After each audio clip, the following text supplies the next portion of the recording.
kan? Iya kan?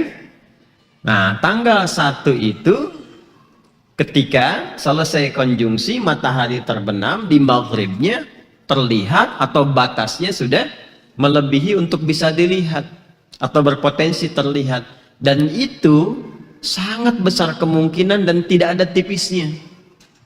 Ya, jadi saya tidak mengatakan kecil kemungkinan gitu, sangat besar kemungkinannya besok itu terlihat. Ya, ba'da maghrib itu akan disampaikan gitu, terlihat, sehingga insya Allah hari Senin itu akan membersamai 1 Syawal 1443 Hijrah bersamaan dengan 2 Mei 2002 Masehi. Kalau kondisinya terjadi demikian, artinya malam ini malam terakhir kita tarawihnya. Besok malam sudah tinggal bergembira. Cuman persoalannya, ketika gembira itu betul-betul gembira enggak? Itu problemnya. Itu problemnya. Karena itu temukan sampai malam ini, ada enggak kesan yang didapat dari tarawih itu? Kan saya sering katakan, kata tarawih itu dari kata tarawihah. Jama' dari kata tarawihah membentuk kata tarawih. Tarawihah dari kata rawwaha yurawwihu. Dan akar mulanya kata roh. Satu aktivitas, kegiatan yang memberikan kedamaian kepada jiwa, ketentraman, jadi lebih enak, lebih tenang keadaannya. Nah, kita itu dilatih selama 29 sampai 30 malam kurang lebih. Dilatih kita setiap malam demikian. Masa sih nggak ada bekasnya di jiwa itu? Nah, sekarang tinggal membuktikan kepada Allah bahwa memang kita berhasil mendapatkan makna dari tarawih itu. Terampuni dosa kita. Karena itu sepulang dari madrasah Ramadan ini, apalagi Anda, saya, kita i'tikaf, tinggal kita membuktikan kepada Allah dan tunjukkan pada diri kita bahwa tidak ada yang sia-sia dari perjuangan selama ini. Sayang kalau cuma ikut-ikutan, karena kata Nabi mengatakan robba qa'imin laisa lahu min qiyamihi illa sahar. Tidak sedikit akan didapati, ada yang didapati orang yang ikut qiyam tapi tidak mendapati apapun dari qiyamnya kecuali lelah begadang saja, lelah berdiri saja. Jangan masuk dari bagian itu. Ini bagian yang pertama, karena ini pengingat yang menjadikan kita menutup malam ini.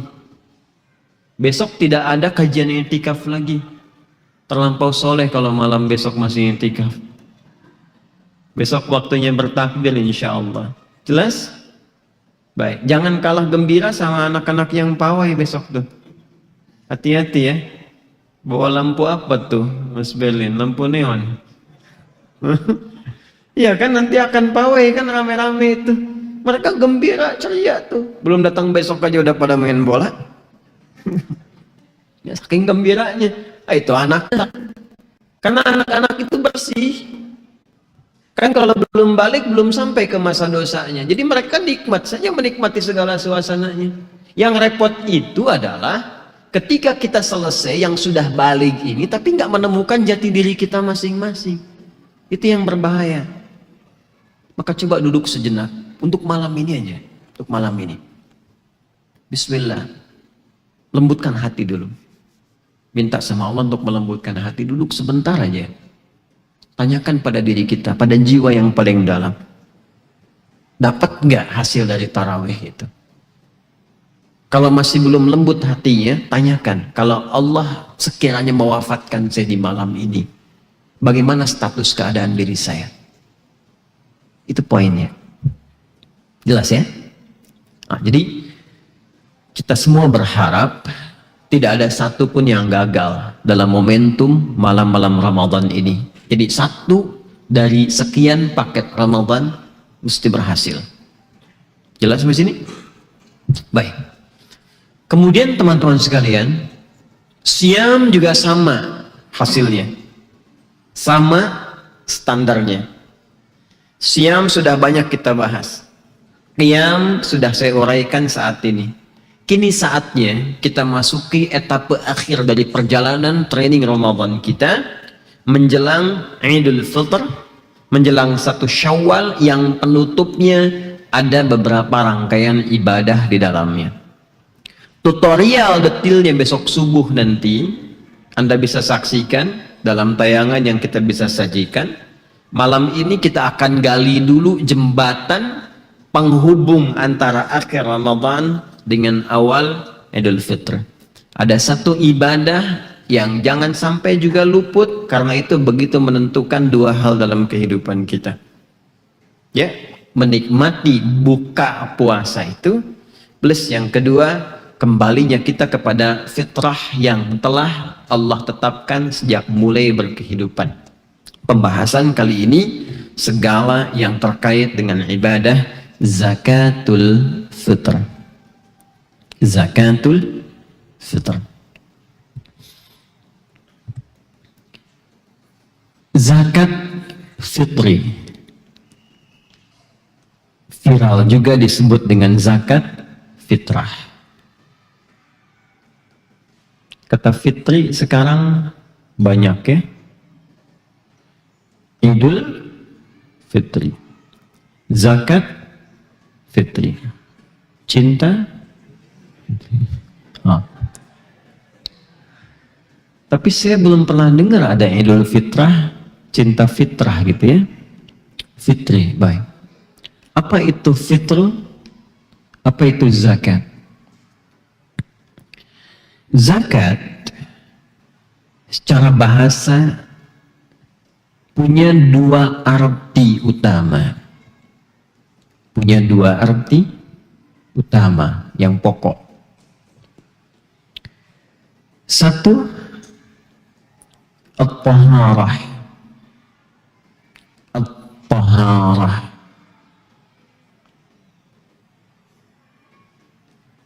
Sudah? Coba buka Quran surah 9 At-Taubah. Ada? Buka aja dulu. Coba lihat ayat 103.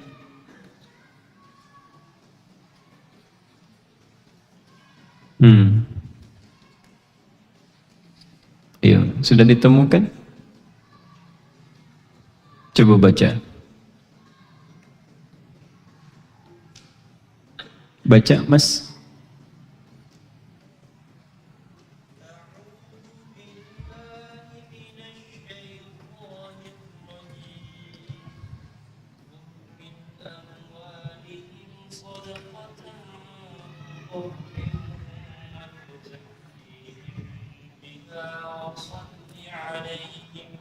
Baik. Terus?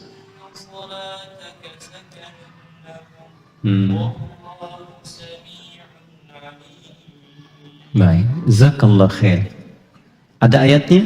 Khudh min amwalihim sadaqatan tutahhiruhum biha. Ambillah dari harta yang sudah wajib zakat itu zakatnya. Zakat juga disebut dengan sedekah nama lainnya, sebagai pembuktian dari kebenaran iman. Jadi kalau kita benar-benar beriman, diuji oleh Allah. Kita masih ingat formulasi iman itu harus bersamaan dengan apa? Amal saleh. Ingat ya, ingat baik-baik. Iman dan amal saleh itu seperti sayap yang saling menyatu, atau dua sisi mata uang yang saling membersamai. Pesawat itu kalau satu sayapnya bermasalah bisa terbang nggak? Tidak. Burung kalau satu sayapnya cedera bisa terbang tidak? Tidak. Nah, iman dan amal soleh pun begitu. Tidak bisa saling menyendiri. Keduanya pasangan serasi. Jadi kalau kita ingin belajar tentang filosofi keserasian dalam berpasangan, cobalah lihat melekatnya, kuatnya antara iman dan amal saleh. Nah, ketika iman itu kita ikrarkan, maka konsekuensinya harus diuji pembuktiannya itu dengan amal saleh. Terlihat iman itu ada dengan amal yang soleh itu. Jadi kalau nggak pernah diuji dengan amal soleh, ya bagaimana bisa dikatakan bahwa dia beriman? Sama dengan begini ya, kalau ada anak muda mengatakan pada seorang perempuan misalnya, aku mencintaimu, Nah, cinta itu kan bisa dibuktikan, diuji dengan pembuktian. Kalau cuma terpendam di dalam jiwa, itu rasa namanya. Itu rasa. Tapi kalau kemudian ingin dibuktikan, itu mesti ada amal solehnya. Itulah kemudian lahirnya akad. Makanya jawaban si perempuan, jangan dengarkan kata-katanya. Jawab, buktikan cintamu dengan menuliskan namaku di buku nikah kita. Catat itu. Makanya dari situ muncul BPKB kan, buku pernikahan kita berdua. Ya, nah itu butuh pembuktian karena setiap yang tersimpan di dalam jiwa itu harus dibuktikan. Ya, sama penyakit juga begitu. Iri hati itu kan penyakit hati di jiwa. Kapan munculnya? Yaitu bisa dilihat di status, di sikap, di perilaku. Nah, iman juga begitu. Ketika Anda mengatakan beriman, maka mesti ada pembuktian berupa amal soleh. Nah, pembuktian itu pembenaran dari iman. Zakat itu pun salah satu bagian untuk membuktikan keimanan. Jadi Allah menguji kita, benar nggak beriman? Saya beriman ya Allah. Coba diuji. Zakat ya. Wa aqimus shalah wa atuz zakah. Zakat. Ya Allah, saya kerjakan. Begitu dikerjakan, kita membenarkan iman yang sudah kita akui itu lewat penunaian amal saleh. Karena itulah zakat disebut dengan sedekah. Di pembenaran terhadap sebuah klaim itu disebut dengan sedekah. Sebetulnya sedekah itu nama netral. Karena itu di fikih, kullu ma'rufin sedekah. Semua yang baik itu, yang dibenarkan oleh syariat itu disebut dengan sedekah. Makanya sebetulnya sholat itu juga sedekah. Ya, dzikir itu sedekah. Zakat itu sedekah. Itu nama fikihnya. Karena itu jangan heran jika zakat dalam Al-Quran disebut dengan sedekah. Termasuk di Quran surah 9 ayat 103 tadi. Khudh min amwalihim sedekah. Ambillah zakat dari bagian harta yang sudah wajib memenuhi kualifikasi zakat itu sebagai pembenaran iman. Apa fungsinya? Ini yang tadi kita bahas di awal. Fungsi zakat itu. Ya, khudh min amwalihim shadaqatan tutahhiruhum biha taharah. Yang dengan zakat itu bisa mengembalikan jiwa kepada keadaan yang fitrah, yang bersih, yang bening. Tafsir ini ditemukan pada penjelasan Ibnu Abbas radhiyallahu taala anhuma saat memberikan keterangan tentang penjelasan Nabi SAW dalam salah satu hadis yang sangat populer, dan ini selalu diingatkan dalam kesempatan Ramadan menjelang Idul Fitr. Qala Ibnu Abbas radhiyallahu taala anhuma, farada Rasulullah SAW zakat al-fitr. Kata beliau, Rasulullah SAW mewajibkan zakat fitri. Jadi hukumnya zakat fitri itu apa? Wajib. Fardu ya. Jadi hukumnya mengikat kepada setiap muslim, muslimah yang memiliki kemampuan. Awas. Dan ukuran kemampuan itu adalah stok logistik yang melebihi jatah makan dalam sehari semalam. Ya, jadi kalau kita punya kemampuan untuk makan dalam sehari semalam ini, ya kan? Dan kita cukup dengan itu, kemudian ada lebih dari situ, nah itu sudah masuk kategori wajib zakat fitri. Paham sampai sini? Baik. Nah, sekarang pelan-pelan, nanti kita akan temukan turunan-turunannya. Itu kata Ibnu Abbas radhiyallahu taala anhuma mengambil pelajaran dari Nabi sallallahu alaihi wasallam. Perhatikan kalimatnya. Tuhratan lis-shaimi. Muncullah kalimat ini. Tuhratan. Zakat fitri ini di antara fungsinya itu akan mengembalikan jiwa, keadaan hati orang yang puasa itu pada kondisi fitrah yang bersih. Kondisi fitrah yang bening. Fitrah itu yang pokok ada 3. Fitrah itu yang pokok ada berapa? 3. Satu, kecenderungan untuk bertuhan, beragama. Fa'aqim wajhaka lid-dini hanifa fitratallahi allati fataran nasa 'alaiha. Maka patuhlah engkau, tunduklah pada seluruh keterangan, ketentuan, pedoman yang disampaikan dalam syariat, dalam ad-din, dalam Islam. Ikuti dengan cara yang benar, itu fitrah hidup kata Allah. Itu ada di Quran surah ke-30 Ar-Rum di ayat ke-30. Yang kedua, cenderung pada kebenaran. Jadi yang pertama cenderung bertuhan. Ya. Walaupun nanti dalam pencariannya ya itu bisa beragam, ada yang langsung menemukan, ada yang mencari wasilah. Ya. Merasa ini Tuhan, merasa benda Tuhan, dan dia mencari sampai menemukan kebenaran yang hakiki. Dan saking sayangnya Allah, diberikanlah hidayah dalam berkehidupan itu. Setiap hari diperdengarkan namanya, Allahu Akbar, Allahu Akbar. Sekarang bisa lihat kajian, bisa dengar diskusi, itu hidayah. Ya, bahkan ustadznya pun hidayat, itu kan. Oke. Nah, itu poinnya. Kemudian kecenderungan untuk berbuat baik. Al-muyulu ilal haqqi, cenderung pada kebenaran, itu fitrah. Karena itu, normalnya manusia setiap bertindak yang menyimpang, itu pasti hatinya menolak. Hatinya menolak, karena di hati itu ada fitrah cenderung pada kebenaran. Bapak ditanya istri, dari mana tadi mas? Itikaf. Padahal itikafnya misalnya di food court depan. Itu ketika mengucapkan di lisan demikian, hatinya menolak. Nggak benar kamu, nggak boleh begitu. Kan saya selalu katakan kan, kalau Anda coba keluar dari masjid, dites untuk menggunakan alas kaki orang lain, maka hati Anda kan akan memprotes kan? Interupsi dia. Itu bukan punya kamu gitu. Nah, itu fitrah yang bersih. Dengan berbagai perilaku yang kotor, kalau kotor terus berperilaku, bisa tertutup itu. Kalau sudah gelap, nanti bisikan hatinya bisa beda.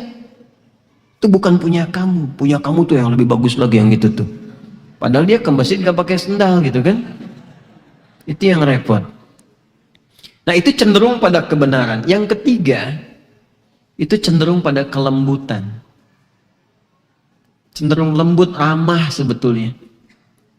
Dan ini bisa dilihat keseluruhannya pada saat mula terlahir. Coba deh kalau nggak percaya. Anak itu ya, senangis-nangisnya, serewel-rewelnya. Kalau dengar Quran, itu ada keteduhan. Ada keteduhan. Sepanjang bukan karena haus ya, ingin minum ASI misalnya. Cobalah. Kalau Anda nggak percaya, lihat. Saya itu sudah sampai ke titik yang ada dalam kandungan, kemudian dicek gitu ya. Ada USG dan sebagainya. Terus dibacakan Quran itu posisinya berubah jadi kayak sujud gitu. Dan begitu kemudian terlahir pun ada ketenangan kalau terbiasa dibacakan itu. Jadi sebetulnya ada kecenderungan jiwa mendekat untuk mencari Rabbnya. Fitrah. Yang kedua, setiap bayi yang lahir itu kan cenderungnya semuanya pada kebenaran, kebaikan. Makanya ekspresi mereka itu nggak ada beban. Ya. Ada bayi baru lahir langsung mencela ibunya. Kenapa mama melahirkan saya? Saya pengennya bukan lahir dari mama, dari yang lain. Saya juga nggak pikir lahirin kamu, misalnya kan? Nah, kan? Saya ingat waktu di Tripoli dialog ini. Jadi ada anak datang konsultasi, ngobrol lah istilahnya, karena sedang berselisih dengan ibunya, sampai keluar kalimat itu. Lucu juga nih orang Betawi ya, keluar bahasa-bahasa Betawi. Saya tidak terlalu pandai gitu ya menirukannya, tapi kurang lebih bahasanya seperti itu ya. Kenapa mau melahirkan saya, katanya kan. Nah, ibunya itu pinter juga, nyeletuk juga. Gue lahirnya, gue pengennya bukan lu, cuman yang keluar lu, katanya.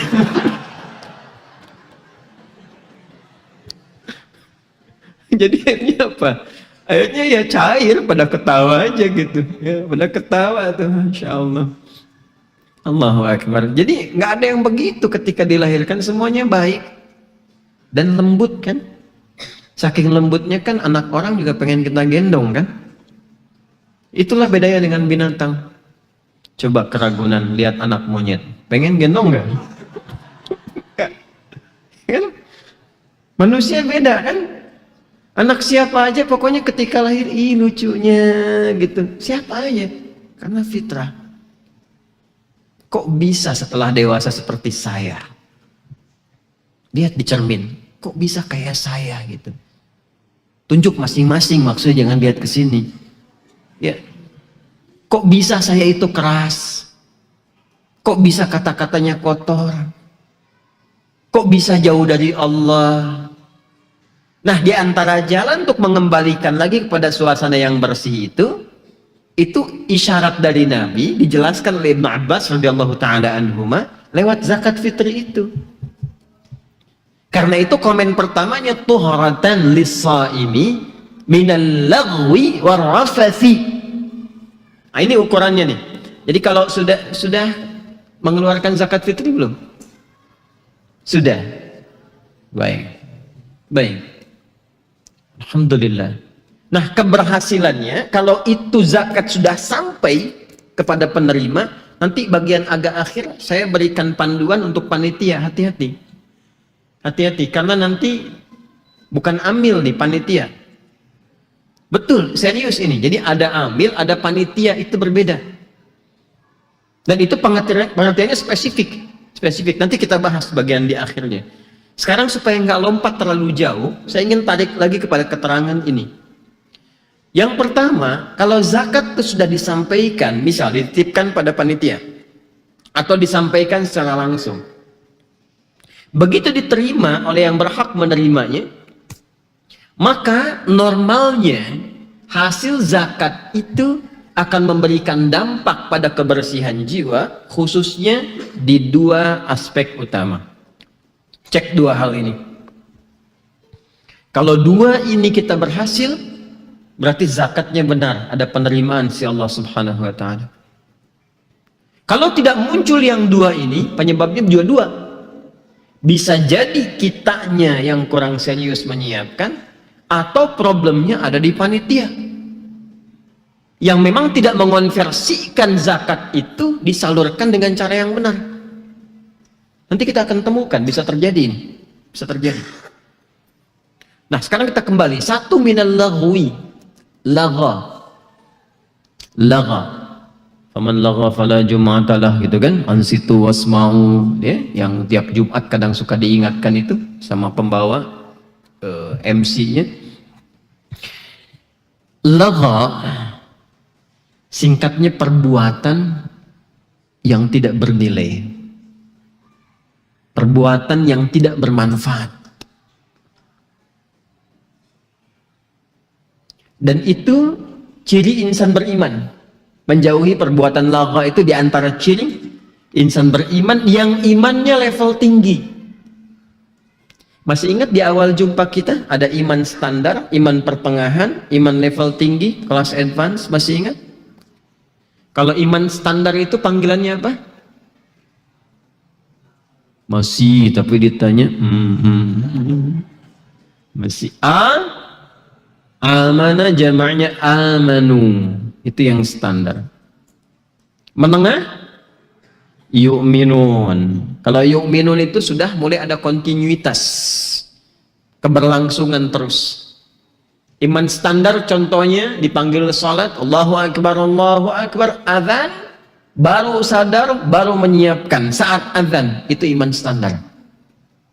Standar beriman. Jadi kalau sudah qomat baru sadar, itu di bawah standar. Ya. Pelek, ban dan sebagainya ke bawah itu. Tapi kalau kita sudah mulai menyiapkan, terus ada kontinuitas, nah itu naik level tengah. Kalau sudah mulai senang dengan sholat sunnah, kita pikirkan lebih jauh lagi. Sekarang baru selesai tarawih, sudah ingat sholat subuh, pengen menyiapkan tahajud, itu level tinggi. kelas advance. Itu sudah masuk kategori al-mu'minun. Makanya orang-orang dengan level al-mu'minun, sholatnya pun kualitasnya tidak biasa. Kalau amanu, itu baru aqimus sholat. Yu'minun, sudah yuqimunas sholat. Tapi kalau mu'minun, sudah sholatnya pun khasyi'un. Standarnya khusyuk.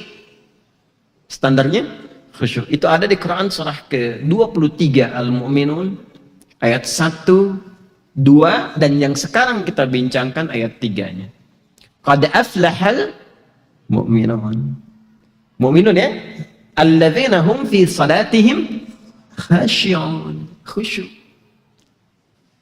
Dan yang ketiga, ini berita baiknya untuk kita semua. Kalau zakat fitri kita benar dikeluarkan, ternyata itu akan menaikkan level keimanan kita, nggak tanggung pada puncak yang tertinggi, kategori mukminun. Apa itu? Walladzina hum 'anil laghwi mu'ridun. Coba lihat, ada ayatnya. Walladzina hum 'anil laghwi mu'ridun. Dan orang-orang level mukminun itu terbiasa menghindarkan perbuatan-perbuatan yang tidak bernilai, yang tidak pantas, ya, yang berlebihan, yang boleh jadi memicu pelanggaran-pelanggaran tertentu. Bukan berarti nggak bercanda, bercanda biasa. Nabi kan bercanda juga, ya.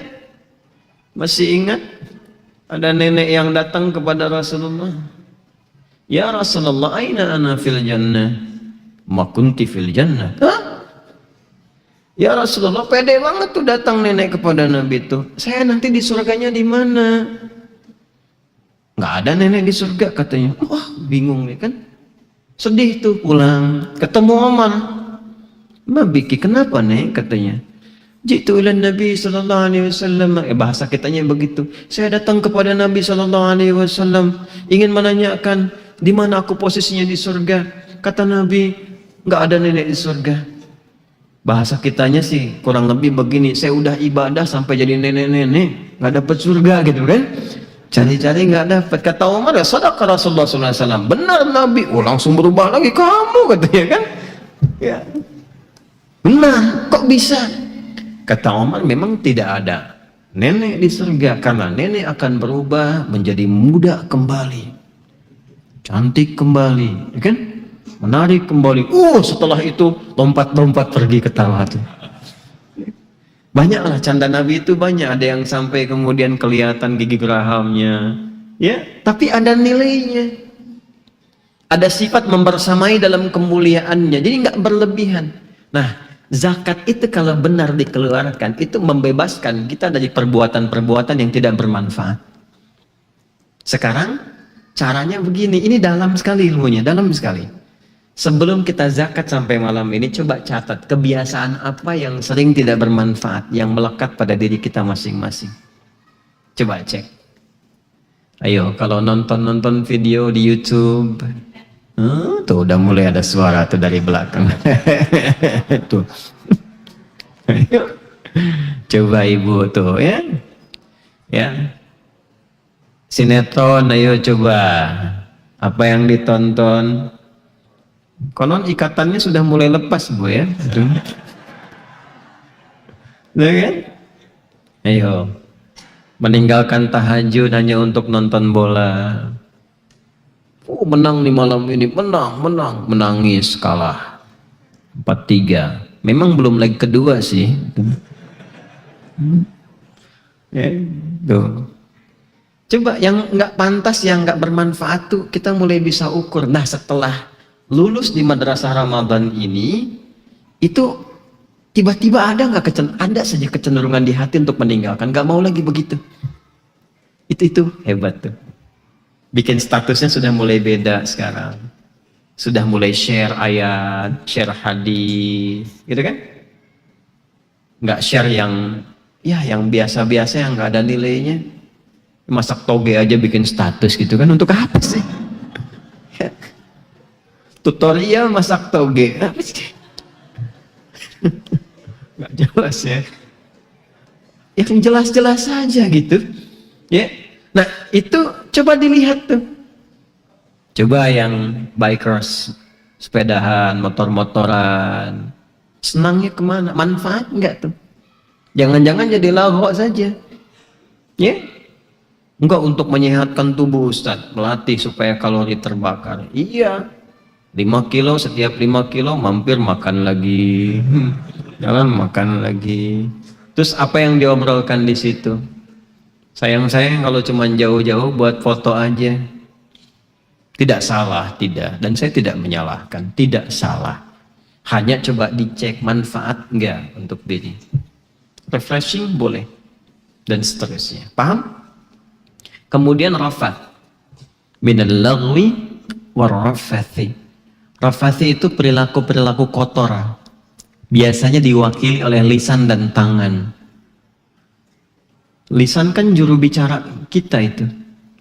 Jubirnya jiwa kita itu di lisan. Ya.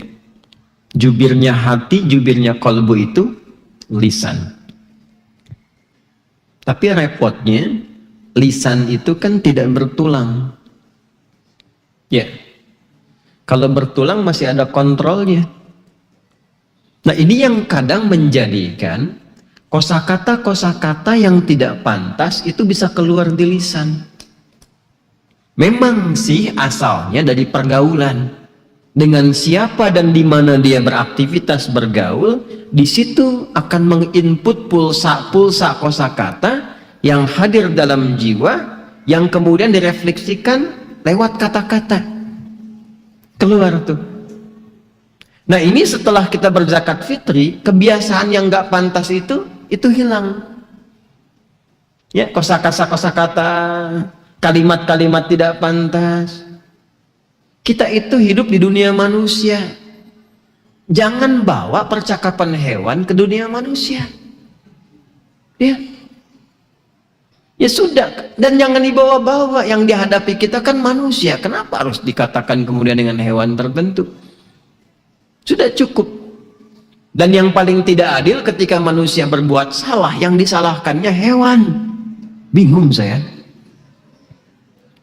Dasar buaya darat, katanya, buaya aja nggak begitu. Itu tuh kupu-kupu malam. Kupu-kupu memang terbang biasa saja. Kenapa yang disalahkan kupu-kupu?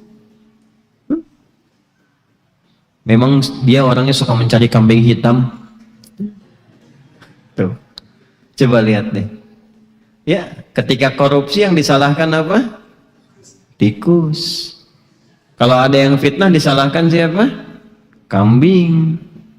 Kalau laki-laki suka cari-cari pasangan-pasangan dengan cara yang tidak benar disalahkan siapa? Buaya, kelinci kadang-kadang. Iya kan? Kalau cinta tidak serius yang disalahkan siapa? Monyet tuh. Cintanya cinta monyet, padahal monyet tuh sebegitu seriusnya gitu sampai manjat-manjat pohon. Kebayang nggak ya? Ya. Nah, jadi hal-hal demikian itu sudah hilang. Sudah hilang. Itu faedahnya zakat fitri. Jadi zakat fitri itu kelihatannya sederhana. Cuma 2,5 sampai 3 kilo beras atau 3,5 liter. Tapi dampaknya dalam sekali. Mahal hasilnya itu. Jadi kalau kita tidak sadari dari sekarang fungsinya untuk berlatih itu, sayang. Dan itu cuma setahun sekali momentumnya. Dan itu pun waktunya terbatas. Dikeluarkan pasca sholat, jadi sedekah biasa. Jelas? Satu itu. Jadi zakat fitri yang pertama fungsinya bisa mengembalikan keadaan jiwa pada kondisi-kondisi yang bersih. Khususnya membebaskan dari 2 perilaku kotor. Yang pertama segala hal yang tidak bermanfaat, lagha. Yang kedua adalah hal-hal kotor yang umumnya keluar dari lisan dan tangan. Berhenti membuat hoax dengan tulisan. Berhenti menebarkan kata-kata yang tidak pantas. Celaan, makian, hinaan, fitnah, dan turunan-turunan yang lainnya. Jelas? Kalau lulus alumni i'tikaf apalagi, maka persoalan ini sudah tuntas, selesai semua. Itu yang menjadikan keadaan kita setidaknya kosong dengan diri sendiri. belum dengan orang lain. Baik. Yang kedua, manfaat zakat itu, alhamdulillah. Saya tarik ke zakat fitri dulu ya. Saya belum sampaikan ke pengertian kebahasaan dari zakat. Itu tu'matan lil masakin. Tu'matan lil masakin. Support logistik untuk kalangan-kalangan prasejahtera yang diistilahkan dengan miskin. Tahu artinya miskin? Sebetulnya miskin itu bahasa halus sekali. Halus sekali. Kan dari sakana yaskunu asalnya itu.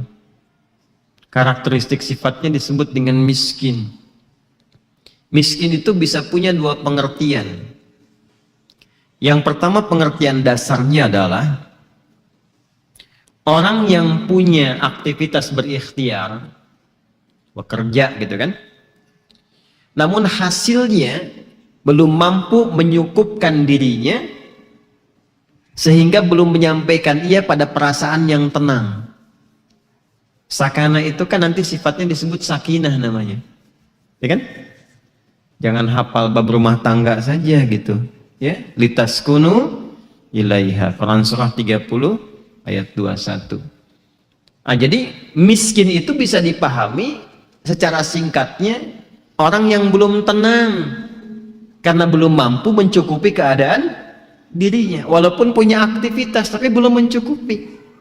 Itu asalnya. Ada yang mengambil dari kata maskan, tempat beristirahat, tempat tinggal, ya. Orang yang memang belum mapan sehingga untuk tinggal pun masih belum mendapatkan kenyamanan, masih belum stabil, dan belum mencukupi kebutuhan-kebutuhan dasarnya. Jelas? Baik. Maka problemnya apa? Problemnya adalah ketika masuk awal Syawal, Ramadan selesai. Jadi begitu pindah ke Syawal, Ramadannya tuntas. Selesai. Nah pertanyaannya begini, puasa itu diwajibkannya dilakukan di bulan Ramadan atau Syawal? Ayo coba pikir-pikir dulu. Ramadan atau Syawal? Syawal atau Ramadan? Ramadan. Tahu dari mana? Yo, tahu dari mana? Ini udah 29 hari puasa, 28. Belum tahu itu dari mana diwajibkan nih. Di Al-Quran, surah kedua Al-Baqarah, perintah wajibnya ayat 183, diksi Ramadannya di ayat 185. Ya ayyuhalladzina amanu kutiba alaikumus ya kama kutiba alal ladzina min qablikum la'allakum. Nah yang kutiba alaikumusiyam itu kapan? Dijawab di ayat 185, di pertengahannya tuh, paling kiri pertengahan. Syahru Ramadan, syahr Ramadan alladzi unzila fihi Quran. Kewajiban puasa yang diwajibkan untuk kalian itu berlaku di bulan Ramadan. Artinya puasa yang wajib itu yang dijalani oleh kita sebulan itu hanya berlangsung selama Ramadan. Kalau sudah tiba awal Syawal, sudah nggak ada kewajiban lagi, sudah selesai. Selesai. Muncullah awal Syawal. Artinya kalau sudah awal Syawal itu kembali lagi boleh makan. Kembali kepada kebiasaan asal lagi. Kembali kepada mula lagi. Kembali pada sesuatu yang asal, itu bahasa Arabnya disebut Id namanya. Dari kata ada ya'udu idan, itu kembali ke asal namanya. Tempat kita kembali ke asal mula kita disebut ma'ad namanya. Ma'ad. Innal ladzi farada 'alaika al-Qur'an laradduka ila ma'ad. Al-Imam Ibnul Qayyim Al-Jauziyah punya kitab Zadul Ma'ad, bekal untuk pulang, untuk mudik. hari ini di salah satu stasiun TV diviralkan tentang satu keluarga yang mengendarai satu mobil tertentu, tinggal 200 meter ke rumahnya, ke tempat mudik dunianya. Ternyata Allah berkehendak sebagian dari anggota keluarganya mudiknya langsung ke akhirat. Manusia bisa mengatakan sebabnya tergelincir, hilang kontrol di kendaraan, masuk jurang 100 meter, dan wafat sebagian dari anggota keluarga. Saya dikabari,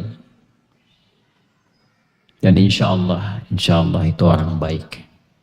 Orang baik. Karena ngajinya juga itu yang ngaji, itu di salah satu anggota keluarga kami. Dan itu baru pamit.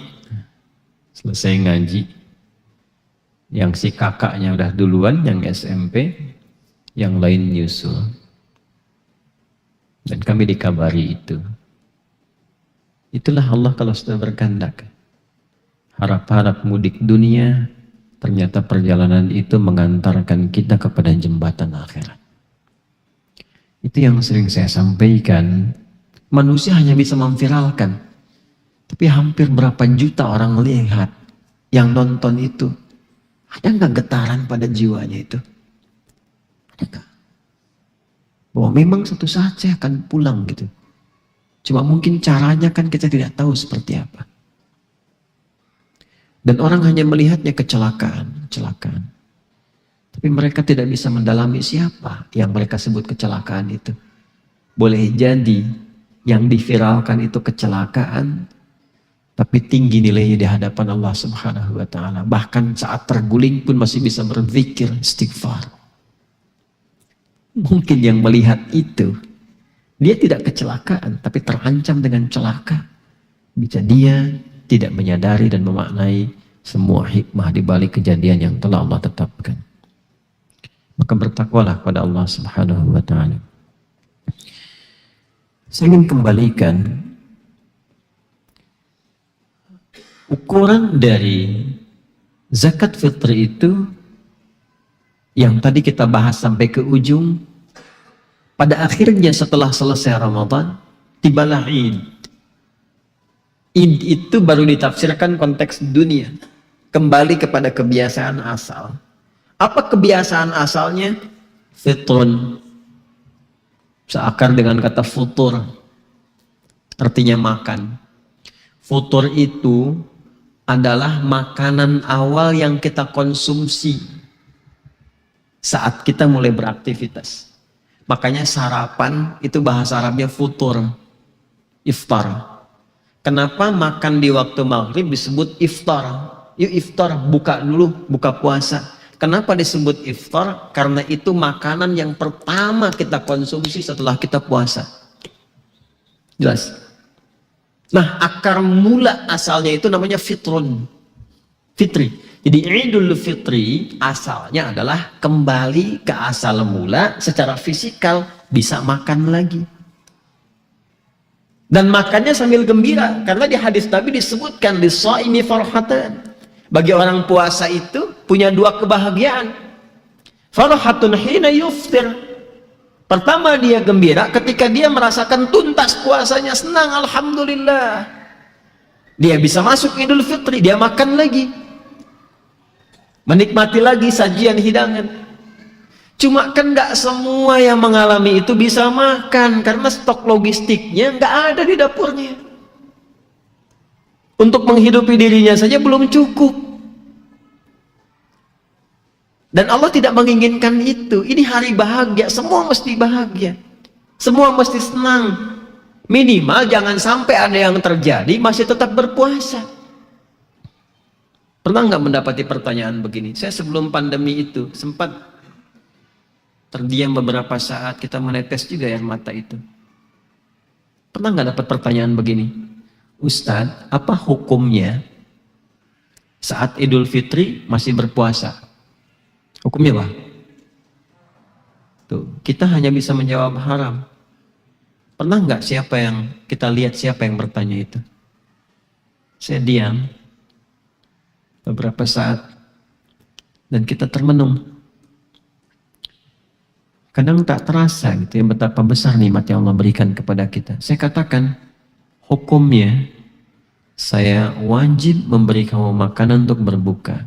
Karena dia bertanya itu karena nggak punya makanan untuk buka. Karena itu dia terpaksa puasa. Dan dengan itu dia bertanya apa hukumnya kalau saya masih puasa. Dan dia bertahan dengan itu untuk menjaga dirinya supaya tidak berbuat maksiat. Dia tidak memilih untuk mencuri. Dia tidak punya bakat untuk korupsi. Dia hanya punya kemampuan untuk puasa. Makanya dia tanya, apa hukumnya kalau saya puasa? Maka saya jawab hukumnya wajib bagi saya untuk berbagi makan denganmu. Nah, ada yang seperti itu. Karena itulah kemudian jiwa kita disentuh. Belajar supaya dikembalikan pada suasana fitri. Makanya Ibnu Abbas mengomentari ini dengan fitrah, mengembalikan kepada fitrah. Fitrah kita kan tadi lembut. Lembut itu peka. Jangan sampai lembutnya cuma di sinetron. Lihat film India nangis gitu. Tapi lihat kenyataan yang ada kok cuek-cuek saja. Kenapa bisa begitu? Ya.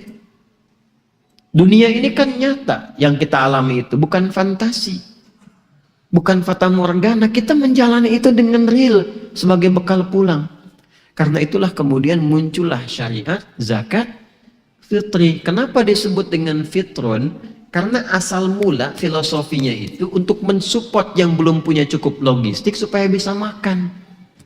Karena itulah jumhur ulama berpendapat support zakat fitri itu wujudnya berupa makanan. Karena asal tujuannya untuk memberi apa? Makan, memberi makan, bukan membeli pulsa. Ingat itu. Memberi makan, bukan memberi pulsa. Atau yang lainnya. Jadi asalnya untuk membatalkan tuh. Ya, yang sifatnya bisa mengenyangkan, dikonsumtif. Ya, dikonsumsi. Jelas sampai sini? Apa ukurannya untuk bisa mengenyangkan atau untuk bisa membatalkan itu? Maka ditafsir lagi di hadis dari Ibnu Abbas pindah ke Ibnu Umar. Tuh, sama-sama Ibnun berarti junior nih. Sahabat-sahabat junior. Ini ada anak-anak junior nih. Insya Allah besok-besok lusa ini yang akan menyampaikan risalah ke depan. Ya kan? Dan jangan dikira Pak, anak-anak itu cepat sekali. Saya masih ingat di masjid ini. Jadi ada anak yang saat saya menerangkan itu bolak-balik naik kursi dekat pintu, bapaknya khawatir, wajar namanya ayah kan, khawatir terganggu suasana untuk ceramahnya. Saya bilang biarkan dulu nggak apa-apa, namanya anak-anak. Kecuali kalau bapaknya yang begitu, saya berhenti. Udah tuh, akhirnya turun si anak itu. Dia terus keluar, begitu keluar dia mengulangi kata-kata saya yang pernah saya sampaikan sebelumnya dari materi talim, yang bapaknya belum tentu bisa mengulangnya. Itu yang terjadi pada anak-anak junior di era Nabi itu, ada yang begitu tuh. Makanya minta didoakan pada Rasulullah. Makanya kalau bawa anak ke ustadz yang diduga soleh, jangan dahulukan minta foto, minta doa. Ayo cepat ke ustadz, foto, minta doa. Cepat ustadznya mau berangkat, tuh cepat, nanti nggak ada foto, doa. Paham ya? Itu yang diminta. Baik. Saya juga kadang bingung, ustadz minta foto, saya suka tanya, di mana ada stok foto itu? Baik. Nah, dari Ibnu Umar radhiyallahu taala anhu maqala. Redaksinya serupa dengan Ibnu Abbas, cuma penekanannya berbeda. Farada Rasulullah sallallahu alaihi wasallam zakat al-fitri sa'an min at-tamri atau min asy-sya'iri. Rasulullah sallallahu alaihi wasallam memfardukan, mewajibkan zakat fitri. Ukurannya 1 sa'. Sa'. Bukan sa' tapi sa'. Ya? Apa bedanya sa' dengan sa'? Kalau sa' itu 4 mud. Kalau sa' itu nggak ada artinya. Huruf sa', sa'. Nggak monyong ya, sa' biasanya, sa', bukan so, ya. Baso, ya. Sa'. Sa'. Sa' itu 4 mud. Mud itu apa? Dari madda ya, muddu ini, muddan. Ukuran tangan kalau disatukan begini kalau berdoa. Ya. Madda ya muddu yadaihi ilas sama di hadis viral itu, mengangkat tangannya ke langit. Jadi kalau ngangkat berdoa boleh begini, boleh, biasanya di istisqa. Tapi kalau doa-doa standar, kalau saya mempraktekkan, kalau lihat diksi-diksi hadis itu, ini disatukan gini gitu. Ya. Kalau saya biasanya suka mencoba membentuk keseimbangan. Ini kan ada garis nih kanan kiri, kan? Jadi kalau bertemu nih pas enak nih, gini. Jadi seimbang antara kanan dengan kirinya.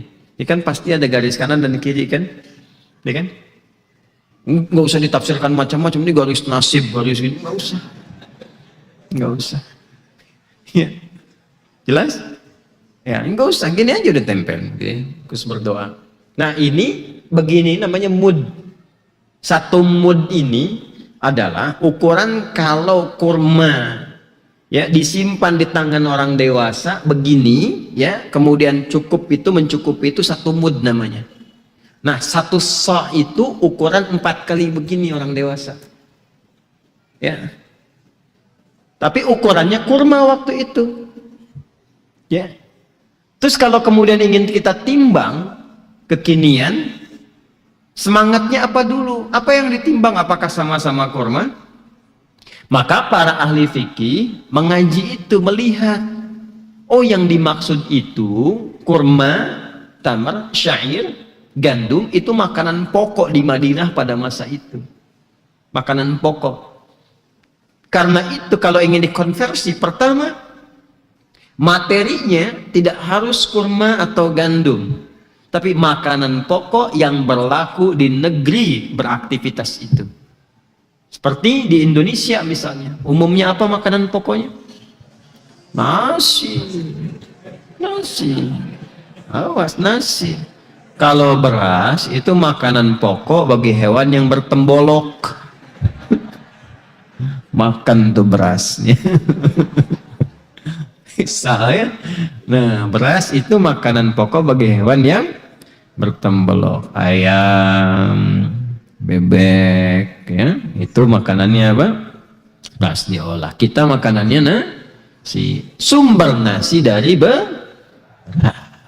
Nah, jadi dari situ nanti berlaku hukum analogi. Bahasa kerennya kias. Dikiaskan.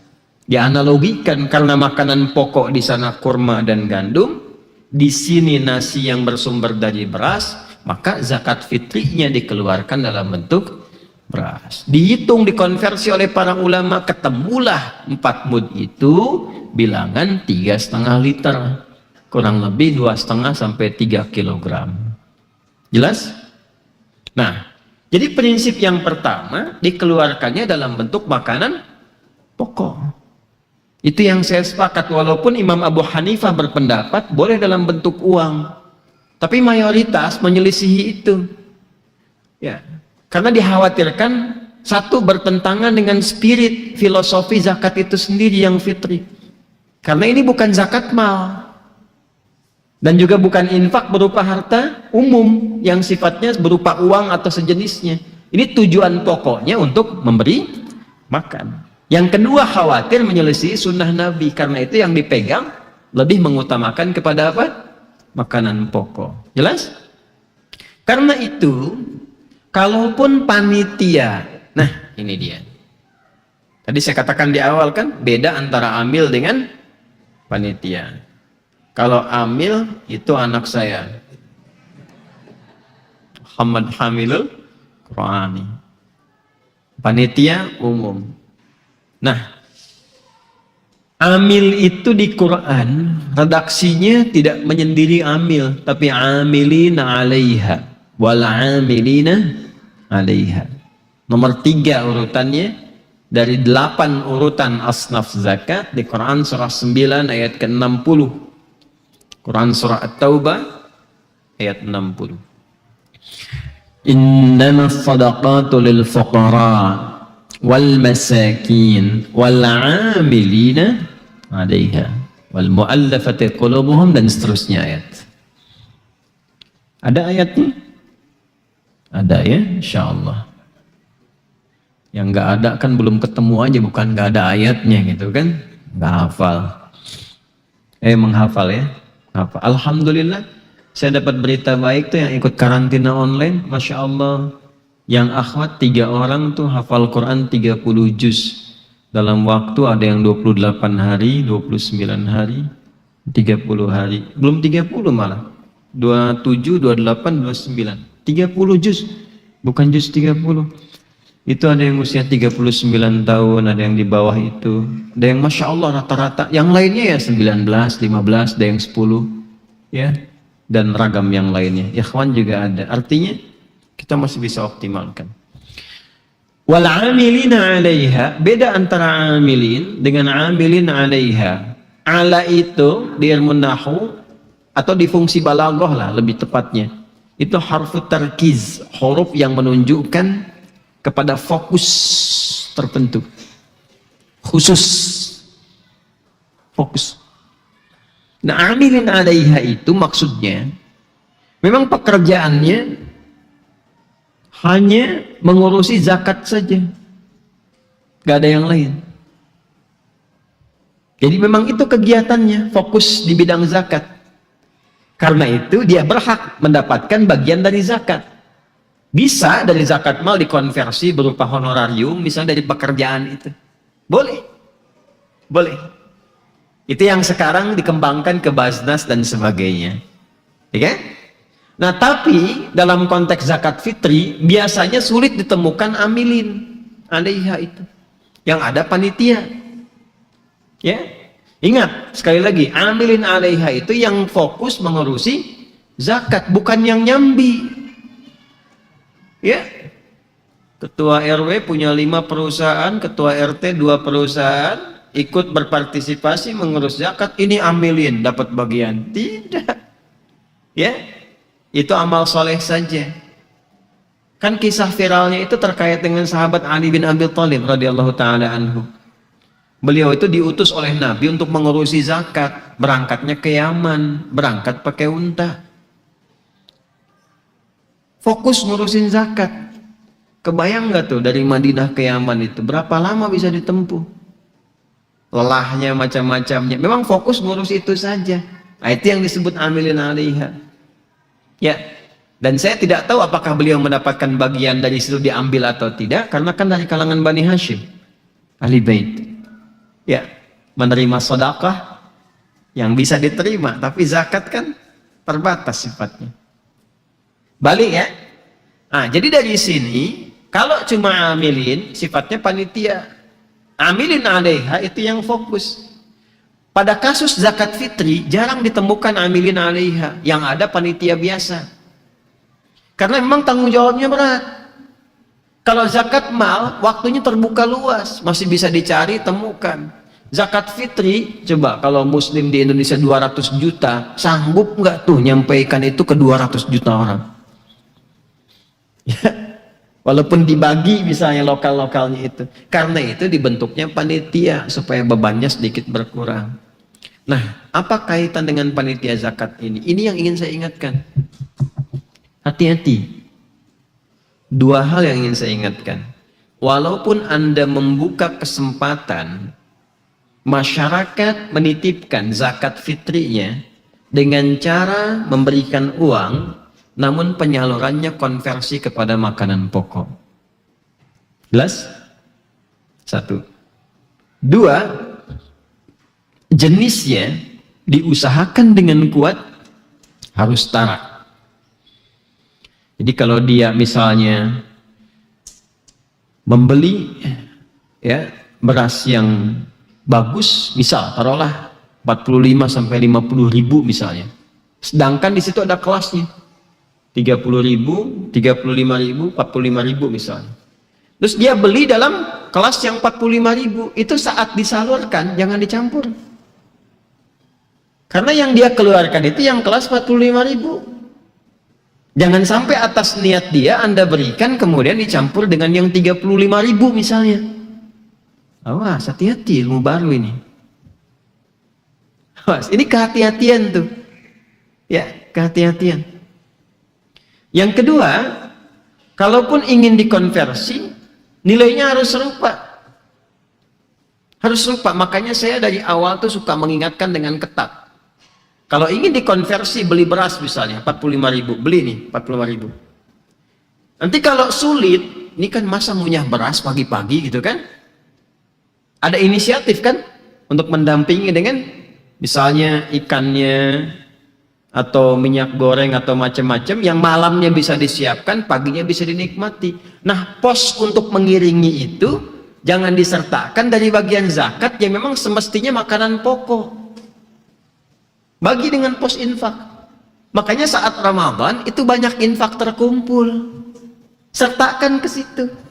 Jadi jangan bagian zakat misalnya 45.000 diberikan beras yang 38.000 misalnya.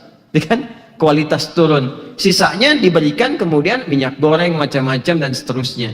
Itu nggak tepat. Itu nggak tepat. Apalagi kalau dicampur. Semua disatukan, potensinya terkumpul uang misalnya 150 juta. Lalu dibikin paket di situ. Celakanya ketika dibikin paket, jumlah paketnya nggak sama dengan jumlah setoran zakat fitri. Misal yang memberikan zakat fitri 700 orang misalnya. Jadi paket 300. Karena mengolah uang ini akhirnya menjadi bentuknya yang beragam. Ada yang ke minyak gorengnya, ada yang ke sardennya, ada yang ke berasnya. Itu kalau dikeluarkan lagi kok bisa dari 700 menjadi 200 paket. Coba, bisa nggak kemudian dibedah lagi? Kalau itu dipecah lagi ke awal, berarti ada yang zakat pakai beras, ada yang zakat pakai minyak goreng. Paham nggak maksudnya? Itu. Makanya hati-hati. Nanti kalau nanti di Al-Ihsan juga ya, saya ingatkan tuh, berapa yang masuk cek, berapa banyak itu. Itu makanan pokok. Nanti pendampingannya itu yang disertakan dengan infak. Jadi jangan dihitung utuh semua terus bikin paket, digabungkan semuanya, itu nggak tepat. Nggak tepat.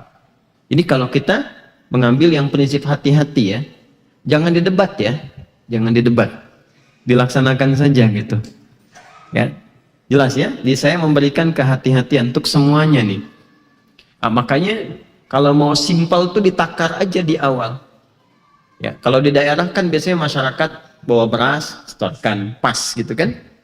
Nah, di sini kalau mau gampang, ukur dulu nih. Berapa yang digunakan? Ukuran 2,5, 3 kilo, siapkan. Dia begitu ada, langsung konversikan. Ini ya Pak, wujud berasnya sudah ada sekian. Ini wujud berasnya sudah ada sekian. Kalau mau dibikin paket, tinggal disertakan nanti dari pos infak atau yang lain. Atau dibuat skema tertentu, yang kalau zakat Pak, ini kita mau konversikan dalam bentuk sembako Pak. Untuk berasnya Bapak ini kenanya misalnya pengen yang berapa? Oh saya pengen yang 45.000. Pak berkenan kalau nanti disalurkannya kan nggak bisa ngunyah beras Pak kalau pagi-pagi. Boleh nggak kalau disertakan dengan ada bantuan yang lainnya? Ada ikannya, ada ini. Itu sejumlah kurang lebih 10.000 Pak. Jadi kenanya 55.000. 45-nya untuk yang zakat, 10.000-nya misalnya buat infak penyertanya. Bisa begitu? Oh boleh silakan saja. Saya tambahin aja 100.000, bisa begitu. Maksudnya buat saya Pak sisanya, bukan buat itu. Paham begitu? Jelas ya? Nah, terakhir. Zakat itu juga punya arti an-numu. An-numu, bukan nemu, numu. Nama yanmu numuwan.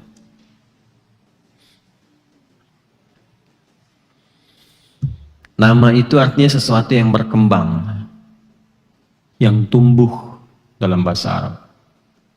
Diserap ke dalam bahasa Indonesia, nama kamu siapa? Makanya kalau diberikan nama, berikanlah nama yang membuat pemiliknya itu bisa tumbuh, berkembang menjadi lebih baik citranya. Karena itu dalam Islam nggak boleh diberikan nama-nama yang berpolemik. Kasih nama yang bagus. Banyak di zaman Nabi itu yang konsultasi untuk ganti nama. Karena nama-nama jahiliyah kan juga kadang-kadang aneh-aneh itu. Ya, ada si Kalbun, si Khimar gitu kan. Diganti oleh Nabi itu. Yang problem besar itu kadang-kadang ada nama-nama yang dibenci seperti nama setan, ya, khanzib, dasim, apalagi walhan tuh. Coba cek lagi namanya. Kalau ada kemiripan cepat ganti sebelum diruqyah oleh Ustadz Pur. Antum kalau ngeruqyah jinnya diisolasi, jangan dilepasin. Malam Jumat mana sini. Gak apa-apa ya. Khair insyaallah. Tuh kan yang nonton di YouTube bingung maksudnya apa. Makanya itikaf. Tak khair insyaallah. Canda. Balik ya. Nama yanmu numuwan. Numu itu tumbuh, berkembang. Jadi sebetulnya kalau kita berzakat itu bukan hilang, tapi sedang tumbuh, sedang berkembang. Apa yang tumbuh berkembang tergantung jenis zakatnya. Nah, zakat fitri tadi tuhratan lis-shaimi minal lagwi war rafath. Hilang kebiasaan buruknya, hilang yang kotor-kotornya, sehingga yang tumbuh berkembang itu yang baik-baiknya. Itu maksudnya. Jadi pasca Ramadan itu kebaikan kita semakin tumbuh berkembang. Ya, lisannya semakin baik, sholatnya semakin meningkat. Coba kalau tiap hari selama sebulan, setiap makan disertakan kerupuk misalnya. Setelah 30 hari, hari ke-31 cuman dikasih telur dengan ayam, kerupuknya nggak saya sajikan. Pertanyaan pertama Anda apa? Mana kerupuknya? Itu kan? Jadi normalnya kebiasaan manusia itu kalau dilatih dalam jangka waktu yang panjang dan berkelanjutan, itu ada kerinduan. Cek nih nanti setelah 1 Syawal itu. Setelah Idul Fitri ada apa? Ada tanggal kedua. Kan Idul Fitri 1 Syawal kan? Setelah itu tanggal 2 Syawal. Setelah itu 3 Syawal. Nah pertanyaannya, ada nggak kerinduan kebiasaan di Ramadan itu? Masa ibu tiap hari buka mushaf selama Ramadan, setelah Ramadan nggak ada pertanyaan, nggak ada kerinduan, nggak ada rasa untuk kembali mengaji? Aneh, ya? Masa bapak tiap malam sholat nggak membentuk kebiasaan? Minimal tuh ada kerinduan. Setelah itu, walaupun nih cara mengukurnya jangan saat dengan Ramadan, kalau itu jauh. Auranya beda, rasanya nggak sama. Ukur dengan kebiasaan sebelum Ramadan. Sebelum Ramadan nggak sanggup bangun malam, dilatih di Ramadan. Pasca Ramadan memang nggak 11 rakaat, misal cuman 5 rakaat, 3 rakaat, tapi bangun. Itu bandingkan dengan sebelum Ramadan. Kalau ada peningkatan, berhasil Ramadan ini. Begitu cara menguji. Jangan bandingkan saat Ramadan, nggak sama keadaan. Jelas? Nah itu yang dimaksud tumbuh berkembang. Yang bisa memastikan itu dan berusaha mewujudkan itu kita sendiri, bukan orang lain. Makanya tolong ingat-ingat betul malam terakhir ini, ya. Setelah Ramadan catat, kalau perlu kasih poin-poin. Tumbuh berkembang, hilang keburukan, dan seterusnya. Cek lagi setiap hari, ada enggak, muncul enggak, hilang enggak, dan seterusnya. Paham? Nah, kalau zakat mal nanti babnya lain lagi. Apa bedanya dengan zakat fitri? Nanti di sesi taklim yang lain kita bisa bahas itu, ya, supaya tidak bercampur. Nah ini yang malam ini ingin saya sampaikan. Untuk tutorial menjelang Idul Fitri, besok subuh insya Allah akan tayang, telah disiapkan. Apa yang harus dilakukan, bagaimana persiapan sholatnya, bagaimana membuat saf dan sebagainya. Insya Allah besok subuh disampaikan. Kemudian Seninnya kita menunaikan sholat Id insya Allah dengan berjamaah, dan dengan izin Allah diagendakan saya ada di sini untuk mengisi khutbah Idul Fitrinya. Mudah-mudahan diberikan kelancaran oleh Allah Subhanahu wa taala. lebih daripada itu, seluruh amal ibadah kita dinilai sukses oleh Allah Subhanahu wa taala dalam berkebaikan insyaallah. Silahkan nikmati malam-malam terakhir sehingga kita merasakan kegembiraan, dan dengan kegembiraan itu ada kumandang takbir yang secara fitrah menggerakkan lisan kita untuk menggemakannya. Gema takbir itu bisa hadir dengan satu rasa yang dalam mengikat kepada jiwa, itu ketika fitrah kita sudah bersih. Karena itu di ayat 185 itu di ujungnya langsung dikatakan walitukabbirallaha ala ma hadakum. Ala ma hadakum. Jadi yang bertakbir ini nanti ada banyak ragamnya. Enggak semuanya sama. Tapi yang dinilai berhasil oleh Allah adalah dua golongan. Siapa dua golongan itu? Nanti saat Idul Fitri saya jelaskan. Saat khutbah. Supaya tahu sampai puncaknya. Sekarang lakukan aja dulu. Sampai kita bisa mendapatkan rasa-rasa kebahagiaan itu. Sekira itu yang disampaikan di malam ini. Insya Allah malam besok kita takbirannya. Ya. Yang anak-anak kecil silahkan berputar komplek. Ya. Yang orang dewasa boleh ikut. Karena ini terbuka baik yang kecil ataupun yang besar. Ibnu Umar kalau sudah waktunya sore selesai i'tikaf, takbir sampai lewatin pasar. Allahu Akbar, Allahu Akbar, Allahu Akbar. Enak suasananya. Dan jangan malu ya untuk bertakbir. Pertama, dilindungi undang-undang pasal 29 ayat 2. Negara menjamin kemerdekaan tiap-tiap penduduk untuk memeluk agamanya masing-masing dan beribadah menurut agama dan kepercayaannya itu. Jadi bertakbir bagian dari ibadah. Ya, asal tidak mengganggu misalnya. Jadi dilihat dulu situasi lingkungannya, dimitigasi. Jangan orang belum kenal takbir, wah, sudah kita ke sana, tidak. Lihat pelan-pelan. Jangan-jangan nanti kita takbir Allahu Akbar, Allah belum adzan, ya kan? Padahal bukan adzan maksudnya. Ya. Nah, biasanya kalau sudah kompleknya banyak yang muslim, yang baik, nah itu untuk melembutkan hati sehingga agama ini terasa kenikmatannya. Syiarnya ini muncul gitu. Ya, karena itu diantara sunnahnya kalau mau sholat id itu, kalau mau sholat id, sebetulnya berangkat bersamaan tuh, sambil bertakbir. Itu rasanya beda banget deh, beda banget. Kalau nggak percaya silahkan, ya, nggak usah pakai kaset, ya, berangkat aja antum. Ya, kalau yang takbiran pakai kaset ya silahkan aja kan, itu malam-malam kan. Tapi masa kalau mau berangkat ke tempat sholat, berangkat bersamaan keluar tuh sambil bertakbir Allahu Akbar, Allahu Akbar. Oh itu rasanya beda. Jadi dibandingkan cuma jalan, lihat kanan kiri, siapa khotibnya ya, siapa imamnya ya, enggak, takbir. Itu rasanya lain tuh. Getarannya ke jiwa itu kuat. Dan Masya Allah, kalau itu bisa dilakukan, terpelihara dengan baik. Apalagi setelah sholat kan, sunnahnya pulang di jalan yang berbeda dengan datang kan. Ya, itu kalau ada alternatif jalannya yang tidak merepotkan. Itu maksud hadisnya. Itu maksudnya ya. Awas jangan salah membaca. Ada yang di rumah paling depan tuh, dekat pos itu, punya mobil platnya B126LK. Itu di ujung, itu masuk warna putih Pajero itu. Mau ke sini sholat, ingin mempraktekkan sunnah, ingin ngambil jalan berbeda, muter ke sana mestinya lewatin tembok, itu nggak perlu. Kalau ada alternatif belok yang memudahkan, belok kan kembali. Maksudnya apa?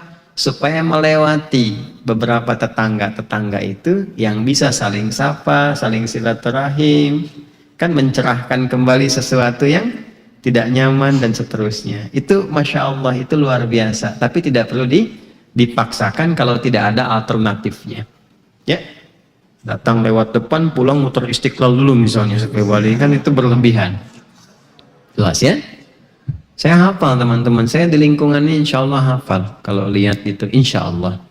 Sana B126LK sampai ke sini dekat pohon itu B2905 KBH. Dulu sebelumnya 789 TRS diganti kemudian dengan plat baru. Ini 1387 VV dijual mobilnya karena nggak kelihatan lagi. Jadi maksud saya kalau ada plat luar saya tahu ini orang asing. Ini orang tamu gitu kan, ini ada apa. Itu refleks aja dari kebiasaan Quran. Suka begitu gitu. Nah, bias Quran itu Masya Allah enak gitu. Kalau sudah ada tuh pancarannya kemana-mana. Tapi kalau niatnya baik, kalau niatnya nggak baik, nggak bisa begitu juga. Maka saling menjaga dan doakan saya. Teman-teman terima kasih. Saya mohon maaf selama ini kurang baik, kurang sempurna, dan memang tidak akan sempurna dalam membimbing, banyak salahnya. Mohon dimaafkan. Saya menyadari bahwa saya banyak kekurangan, ilmu juga tidak terlampau kuat, tidak terlampau banyak, karena itu sering ada khilafnya dan banyak mungkin salahnya. Saya mengakui sepanjang dipahami salah, memang itu salah, cukup ditinggalkan, tidak perlu diperdebatkan karena saya pun mengakuinya. Tapi bila itu bagian dari perbedaan, kita saling menghormati, tidak harus mengecilkan siapapun. Hormati, tingkatkan diri kita menjadi lebih baik, dan semoga Allah ridha dengan itu. Insya Allah kalau istiqamah sampai dengan berpulang, saya kira optimis lah mendapatkan rahmat Allah Subhanahu wa Ta'ala. Terima kasih atas kebersamaan selama kita i'tikaf di sini. Maafkan saya sekali lagi yang belum mampu memberikan hal terbaik yang mungkin Anda harapkan. Semoga itu menjadi bagian dari hal yang melahirkan ampunan Allah Subhanahu wa Ta'ala. Sebelum kita akhiri, saya ingin menepati janji. Ada panitia di sini yang telah menyiapkan paket buku bekal untuk kembali ke tempat masing-masing. Paket itu berisi 6 buku. Pertama, itu ada yang terkait dengan hakikat kemanusiaan. Namanya Manusia Paripurna. Silahkan dibaca untuk menemukan diri kita yang sejati, yang sesungguhnya. Bukunya kecil, tapi insya Allah nilainya besar. Yang kedua, ada paket untuk bisa mendapatkan kebahagiaan. Nama bukunya Bahagia dalam Naungan Al-Quran dan Sunnah. Yang ketiga, ada pengantin As-Sunnah untuk menata atau menyiapkan kehidupan rumah tangga yang senafas dengan petunjuk Nabi SAW. Buku selanjutnya 456, itu satu paket berupa hafalan Quran untuk menghafal, seperti teman-teman karantina mendapati metodenya. Kalau Anda sudah dapat, boleh menghafal, boleh mendaftar. Ada 100 musyrifah yang standby online, bisa membimbing teman-teman semuanya. Dan semua buku itu sifatnya wakaf, gratis, tidak diperjualbelikan. Jadi kami tidak menjual, Anda menerima sebagai hadiah, tapi jangan dijual lagi. Karena pernah saya temukan tiba-tiba paket itu muncul di marketplace dengan harga yang sangat fantastis, 4, 5, 6 dan seterusnya. Fantastic 4 400.000, Fantastic 5 500.000 gitu kan. Padahal dikasihnya apa? Gratis. Ya. Saya kira itu ya. Terima kasih. Nanti akan dibagi teknisnya oleh panitia. Nanti dibagi yang gini mas ya. Sisi kanan sini misalnya ikhwan, sisi kiri sini akhwat. Yang merasa ikhwan langsung ke sini. Nggak usah ke sana. Ya. Sana akhwat. Ya. Pokoknya kalau ada yang nggak pakai kerudung ke sana, ya, antum langsung bertindak.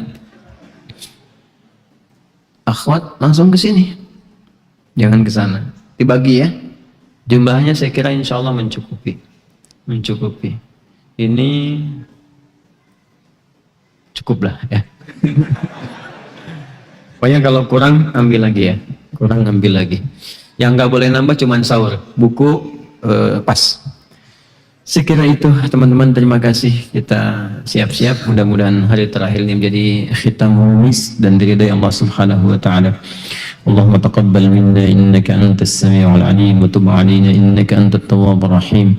Allahumma nahmaduka hamdan syakirin, hamdan na'imin, hamdan yuwafi ni'amahu wa yukafi'u mazidah. Ya Rabbana lakal hamdu wa lakal syukru kama yanbaghi li jalali wajhikal karim wa li'azimi sultan. Allahumma salli wa sallim barik ala habibikal karim rasulikal mustafa al-amin sayyidina Muhammadin wa ala alihi wa sahbihi ajma'in. Allahumma inna nas'aluka ya Allah imanan kamilah wa ta'atan kamilah wa barakatan kamilah wa rahmatan kamilah wa tamamal minnah ya arhamar rahimin wa khusnal khatimah في العمل والعمر يا رب العالمين. اللهم تقبل منا صيامنا وصلواتنا وقيامنا وركوعنا وسجودنا واعتكافنا وتمم تقصيرنا يا الله يا رب العالمين. اللهم اجعل حسن عبادتنا يا الله وآخرها حسن الخاتمة وتمم تقصيرها يا الله يا أرحم الراحمين. ربنا آتنا في الدنيا حسنة وفي الآخرة حسنة وقنا عذاب النار. وصلى الله على سيدنا محمد وعلى آله وصحبه أجمعين. وآخر دعوانا سبحانك اللهم وبحمدك نشهد أن لا إله إلا أنت نستغفرك ونتوب إليك. الحمد لله رب العالمين. السلام عليكم ورحمة الله وبركاته.